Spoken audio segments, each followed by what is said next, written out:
محمود الخطيب النهارده لازم نبارك الاهلي، توج بطلا لبطوله كاس مصر للكره الطائره بعد الفوز على طلائع الجيش بنتيجه 3 اشواط دون مقابل ليجمع ما بين لقبي الدوري والكاس، ويواصل فرق الصالات في الاهلي هذا الموسم التالق. الحقيقه يمكن السله سيطر عليها الاتحاد السكندري، لكن باقي الالعاب نجح الاهلي في الفوز بها، واحتفلوا كعادة كل رياضيي مصر في هذه المرحلة بطريقة مؤمن زكريا. لكن ممكن أقف عند لقطة حلوة جدا في نفس الاستاد، في نفس الصالة كان بيتلعب مباراة الثالث والرابع، الاتحاد السكندري والزمالك. فاز الزمالك بالمركز الثالث، وهنا شفنا لقطة للكابتن محمود الخطيب رئيس الأهلي وهو بيحيي لعيبة طلائع الجيش وبيحيي لعيبة الزمالك.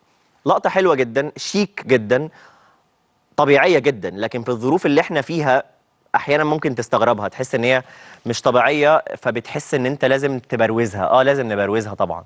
لما رئيس النادي الاهلي يحيي لعيبه الزمالك اللي واخدين مركز ثالث وهو لسه متوج باللقب، دي برضو لقطه حلوه مش غريبه على الكابتن محمود الخطيب، لكنها في النهايه مهم ان احنا نشير اليها، وبتحصل الحقيقه على مستوى رؤساء الانديه. نتمنى بقى عقبال ما العلاقات تبقى حلوه على مستوى الادارات لما يتم ازاله الخلافات، ولما يتم اكيد ازاله اسباب الخلافات او معاقبه اي مخطئ، علشان يبقى الكل حاسس انه مطمئن.